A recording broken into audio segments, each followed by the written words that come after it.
पुण्याजवळच्या एका छोट्याशा शहरात निखिल आणि शीतल यांचं छोटंसं पण सुंदर आयुष्य होतं. लग्नाला 4 वर्ष झाली होती. घरात फार काही चैनीचं नव्हतं, पण समाधान होतं. 2 खोल्यांचं घर, अंगणात तुळस, खिडकीत वाऱ्याने हलणारे पडदे आणि स्वयंपाकघरात शीतलच्या हातचे फोडणीचा सुगंध. एवढंच त्यांच्या संसाराचं वैभव होतं. शीतल स्वभावाने शांत, संयमी आणि खूप प्रेमळ होती. तिच्या बोलण्यात कधी मोठेपणा नव्हता, अपेक्षा नव्हत्या, तक्रारी नव्हत्या. निखिल मात्र थोडा वेगळा. तो मेहनती होता, जबाबदारी देखील होता, पण त्याच्या स्वभावात एक गोष्ट जास्त होती, अहंकार. मी कमावतो, मी घर चालवतो, माझ्यामुळे सगळं काही आहे, ही भावना नकळत त्याच्या मनात वाढत गेली होती. शीतल प्रत्येक गोष्ट मनापासून करायची. त्याला चहा कसा आवडतो, त्याच्या शर्टच्या बटनाला धागा सैल झाला की तो ऑफिसला निघण्याआधीच शिवून ठेवणे, त्याच्या डब्यात भाजी थोडी तिखट कमी ठेवणे, रात्री उशिरा आला तरी गरम फुलका देणे, ही तिची प्रेमाची भाषा होती. पण जे प्रेम शब्दात व्यक्त होत नाही, ते काही वेळा समोरच्याला सहज वाटू लागतं. त्या दिवशी सकाळी तो ऑफिसला निघायच्या घाईत होता. शीतल, माझी निळी फाईल कुठे ठेवलीस? तो हॉलमधून ओरडला. शीतल स्वयंपाकघरातून हात पुसत बाहेर आली. मी ठेवली नाही हो. काल तुम्हीच सोफ्यावर ठेवली होती. बघा ना, टेबलखाली असेल. हो का? म्हणजे आता सगळ्या वस्तू मीच शोधायच्या. तुला एक काम नीट जमत नाही का? शीतल यावर काही बोलली नाही. तिने शांतपणे टेबलखाली हात घातला आणि फाईल काढून त्याच्या हातात दिली. ही घ्या. मग त्याने फाईल हिसकावून घेतली आणि म्हणाला, मला उशीर होतोय. सगळं माझ्याच डोक्यावर आहे. शीतल बोलते, जेवणाचा डबा घेतला का? ठेव तुझ्याकडेच. तो चिडून म्हणाला, मी बाहेरच खाईन. आणि दरवाजा जोरात आपटला. तो ऑफिसला निघून गेला. घरभर शांतता पसरली. तिने हातातला डबा हळूच टेबलवर ठेवला. तिच्या चेहऱ्यावर वेदना होती, पण डोळ्यात पाणी नव्हतं. कारण हे नवीन नव्हतं. गेल्या काही महिन्यापासून निखिलचं चिडणं वाढलं होतं. ऑफिसचा ताण, आर्थिक अडचण, आईवडिलांची जबाबदारी आणि त्यात त्याला वाटू लागलं होतं की शीतल काहीच करत नाही. घरात राहते, आराम करत असते. पण घर सांभाळणं हे काम नसतं का? एखाद्या स्त्रीने दिवसाचे 24 तास स्वतःला विसरून दुसऱ्यांसाठी जगणं हे कधी कोणाला का दिसत नाही? त्या रात्री तो उशिरा घरी आला. तिने त्याच्यासाठी जेवण वाढून ठेवलं होतं. गरम करून आणू? ती विचारत म्हणाली. नको, थंडच चालेल. आज तुमच्या आवडीचा मसाले भात केला आहे. शीतल प्लीज, रोजचं तेच, हे केलं ते केलं, मला उपकार नको आहेत. हे ऐकून तिचे हात थरथरले. उपकार? ती हलक्या आवाजात म्हणाली, मी तर फक्त फक्त काय? सगळं तूच करतेस, मी काहीच करत नाही, असंच दाखवायचं असतं ना तुम्हा बायकांना? पण मी असं कधी म्हटलं?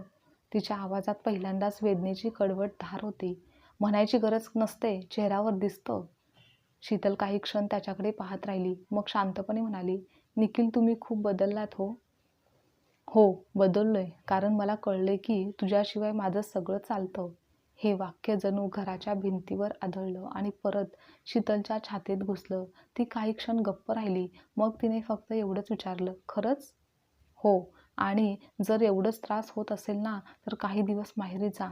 म्हणजे तुला पण कळेल, मला पण कळेल. क्षणभर घरात फक्त भिंतीवरील घड्याळाचा आवाज ऐकू येत होता. तिने हळूच मान हलवली. ठीक आहे. पण निखिलला अपेक्षा होती की ती रडेल, वाद घालेल, विनवण्या करेल, पण ती शांत होती, फारच शांत. दुसऱ्या दिवशी सकाळी तिने 2-4 साड्या, काही कपडे आणि तिची छोटीशी बॅग भरली. तिने घर आवरलं, किचन स्वच्छ केलं, डब्यात धान्य भरून ठेवलं, फ्रीजमध्ये भाज्या नीट लावल्या. त्याचे ऑफिसचे शर्ट इस्त्री करून कपाटात ठेवले. औषधांचा डबा हॉलमध्ये ड्रॉअरमध्ये ठेवला आणि शेवटी देवघरात दिवा लावून ती काही क्षण शांत उभी राहिली. निखिल हॉलमध्ये मोबाईल स्क्रोल करत बसला होता.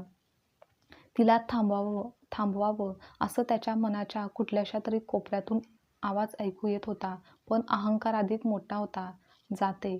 शीतलने दाराजवळ उभे राहून म्हटलं. त्याने डोकंही वर केलं नाही. जेवण वेळेवर करा. सकाळचा डबा फ्रीजमध्ये आहे.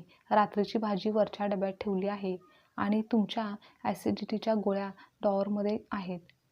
शीतल प्लीज, मी लहान मुलगा नाही. ती हसली, पण त्या हसण्यात जीव नव्हता. माहितीये, पण सवय आहे ना. एक क्षण तिने त्याच्याकडे पाहिलं. कदाचित शेवटचा प्रश्न तिच्या डोळ्यात होता. मला थांबवणार नाही का? पण तो शांत बसला होता आणि ती तिथून निघून गेली आणि दार बंद झालं आणि त्या दाराबरोबरच त्या घरातून जणू घरपण निघून गेलं. पहिल्या दिवशी निखिलला खरंच हलकं वाटलं. शांतता आहे, रोजचं नाटक नाही, टोमणे नाहीत, असं तो स्वतःशीच म्हणाला. ऑफिसला जाताना त्याने बाहेरून नाश्ता केला, दुपारी हॉटेलमधून जेवला, रात्री मित्रांसोबत बसला. रात्री घरी आला तेव्हा घर नीटनेटकंच होतं, सगळं व्यवस्थित होतं. ते पाहून म्हणाला, काय एवढं मोठं आहे, असं तो स्वतःशीच म्हणाला. खरंच तुझ्याशिवाय देखील माझं सगळं चालतं. पण रात्री झोपताना बेडच्या दुसऱ्या बाजूला रिकामी उशी पाहून तो नकळत तिकडे वळला. उशीवर अजूनही तिच्या केसांचा मंद सुगंध होता. मग तो पटकन दुसऱ्या बाजूला वळला. दुसऱ्या दिवशी सकाळी अलार्म वाजला, पण उठल्यावर त्याला चहा मिळाला नाही. किचनमध्ये गेला. गॅसजवळ स्टीलच्या डब्यावर छोट्या चिठ्ठ्या चिटकवलेल्या होत्या. साखर उजव्या बाजूला, चहा पावडर वरच्या डब्यात आणि दूध उकळताना लक्ष द्या, उतू जातं. निखिलच्या ओठावर नकळत हसू आलं. अगं, गेलीस तरी सूचना देऊनच गेलीस. त्याने चहा करायचा प्रयत्न केला आणि दूध खरंच उतू गेलं. गॅस बंद करताना तो चिडला. पण मग त्याच्या नजरेस ती चिठ्ठी पुन्हा पडली. त्याला आठवलं की शीतल किती वेळा म्हणायची, लक्ष द्या, दूध उतू जातं. तेव्हा पहिल्यांदाच त्याला जाणवलं की ती फक्त चहा करत नव्हती, ती त्याचं आयुष्य सुलभ करत होती. ऑफिसहून परत आल्यावर त्याने कपाट उघडलं. शर्ट अगदी रंगानुसार लावलेले होते. पांढऱ्या शर्टला वेगळा कव्हर, खिशात रुमाल दुमडून ठेवलेला होता. एका शर्टवर छोटीशी चिठ्ठी पेनने लावलेली होती. हा शर्ट उद्याच्या मीटिंगसाठी, यात तुम्ही खूप छान दिसता. त्याच्या हातातील शर्ट थरथरला. तो खुर्चीवर बसला. हे सगळं ती गेल्यावर कळतंय. त्याने फोन हातात घेतला. तिचा नंबर उघडला, पण कॉल बटनावर बोट थांबलं. मग अहंकार पुन्हा मध्ये आला. मी कशाला फोन करू? 2-3 दिवसात स्वतःच फोन करेल. आणि त्याने मग पुन्हा फोन ठेवून दिला. त्या दिवशी त्याने ठरवलं की घरातच स्वयंपाक करायचा. म्हणून त्याने फ्रीज उघडला. डब्यावर पुन्हा चिठ्ठ्या. सोमवारी मेथीची भाजी, मंगळवारी आमटी तयार आहे, फक्त गरम करा, भातासाठी पाणी थोडं कमी घाला, तुम्हाला कोरडी चटणी आवडते म्हणून बाजूला ठेवली आहे. तो काही क्षण स्तब्ध उभा राहिला. ती जाताना रागाने गेली नव्हती, तर ती प्रेमाने गेली होती. त्याने आमटी गरम केली, भात केला, पहिला घास घेतला आणि त्याच्या घशातच अडकला. कारण चव तीच होती, पण तिच्या हाताचा स्पर्श नव्हता. तिचा आणि तिचा आणखीन वाढू का म्हणणारा आवाजसुद्धा नव्हता. तो टेबलवर बसून खूप वेळ जेवणाकडे पाहत राहिला आणि मग पहिल्यांदाच त्याच्या डोळ्यात पाणी आलं. दुसऱ्या दिवशी निखिलची आई अचानक गावाहून 2 दिवसांसाठी आल्या. घरात येताच त्यांनी विचारलं, शीतल कुठे आहे? त्यांनी सहजपणे उत्तर दिलं, माहेरी गेली. असं अचानक का? असंच, काही दिवस. आईने घरात नजर टाकली. सगळं स्वच्छ, देवघरात दिवा, मसाल्याचे डबे नीट, कपडे आवरलेले होते. जाण्यापूर्वी सगळं करून गेली, असं आई हलक्या आवाजात म्हणाल्या. रात्री जेवताना आई म्हणाल्या, बायकोचं काम कधी दिसत नाही रे, ती नसली की घर ओरडून सांगत असतं. पण निखिलने काही उत्तर दिलं नाही. आई पुढे म्हणाल्या, तुझ्या वडिलांनाही असाच अहंकार होता. मी आजारी पडले तेव्हा 2 दिवसात त्यांना कळलं की घर फक्त भिंतीचं नसतं. निखिलने चमचा खाली ठेवला. आई तुला काय सांगायचंय? हेच की बायको रागावून गेली असेल, पण रागाने घर विस्कटून नाही गेली, प्रेमाने आवरून गेली आहे. जिचं प्रेम शांत असतं ना, तिच्या वेदना खूप खोल असतात. त्या रात्री त्याला झोप लागली नाही. आईचे शब्द कानात घुमत होते. 6व्या दिवशी तो कपडे धुवायला गेला. वॉशिंग मशीनजवळ एक चिठ्ठी होती. पांढरे कपडे वेगळे टाका, नाहीतर तुमचा आवडता पांढरा शर्ट गुलाबी होईल. तो हसला आणि लगेच रडू आलं. औषधांच्या डब्यात ॲसिडिटीची गोळी जेवणानंतर, रिकाम्या पोटी नाही.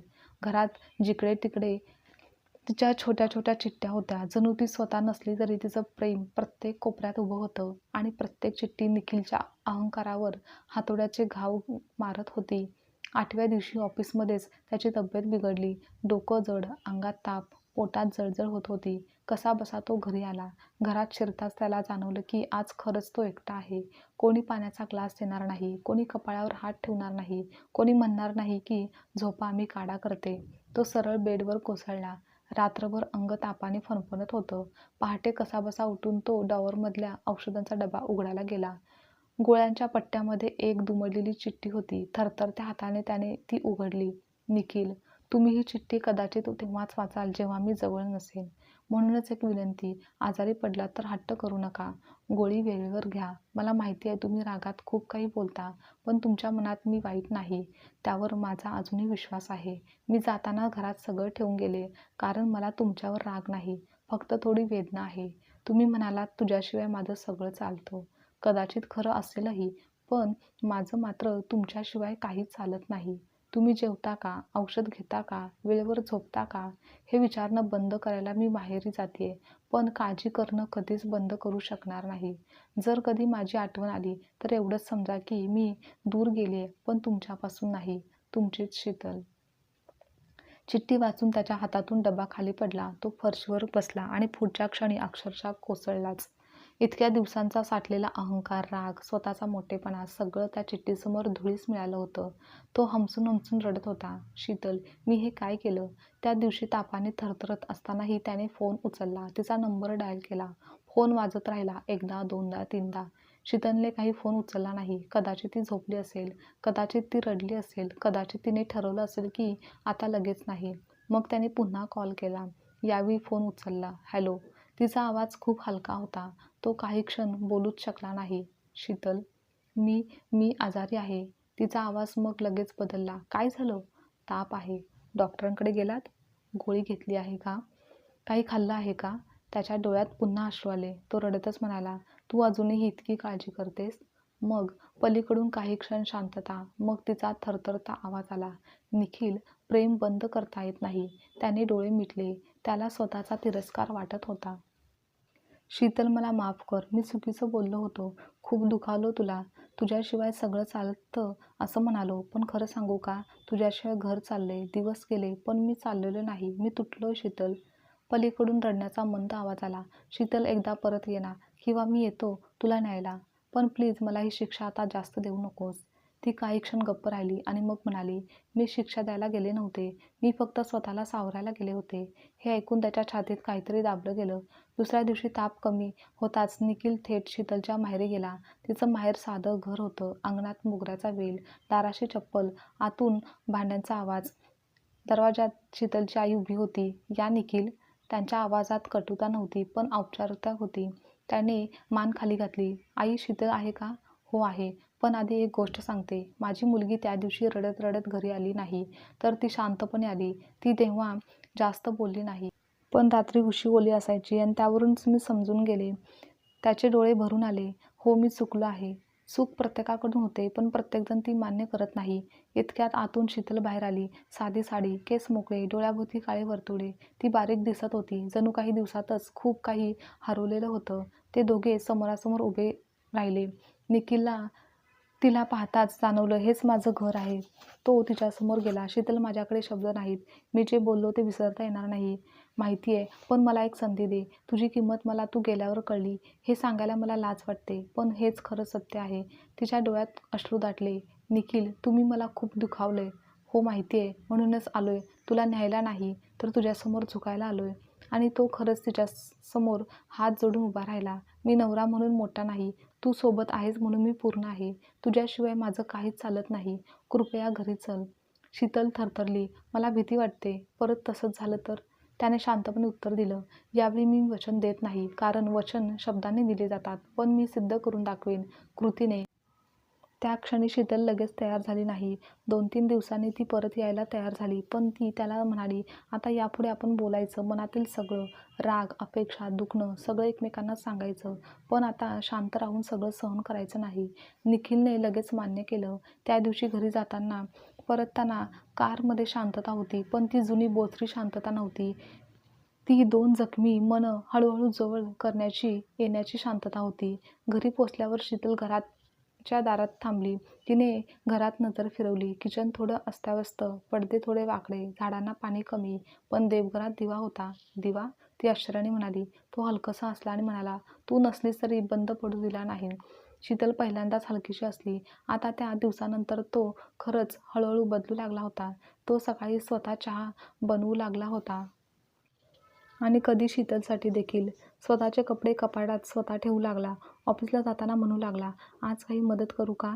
तेव्हा पहिल्या दिवशी तिला विचित्र वाटलं. दुसऱ्या दिवशी विश्वास बसला नाही. तिसऱ्या दिवशी तिच्या डोळ्यात पाणी आलं. एका रात्री जेवताना निखिल म्हणाला, शीतल, मी तुला कधी धन्यवादही म्हटलं नाही. ती हसली आणि म्हणाली, नवरा बायकोमध्ये धन्यवाद नसतं.